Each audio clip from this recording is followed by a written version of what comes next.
Marlon Tapalis versus Naoya Inoue. Ating abangan sa December 26, 2023. Ano masasabi nyo dito mga kaboxing bay? Sa ginawa niyang training, paghahandaan niya sa laban niya kay Naoya Inoue sa darating na December 26. Siguro kailangan mo ng matinding training. Kasi hindi basta-basta si Naoya Inoue.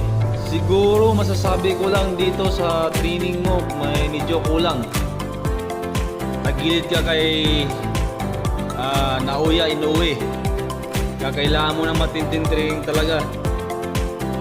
Kailangan mo sa budiga mo, tibayan mo, bilisan mo ang galaw para may panalo mo ang laban na to. Kasi pag naipanalo mo to ay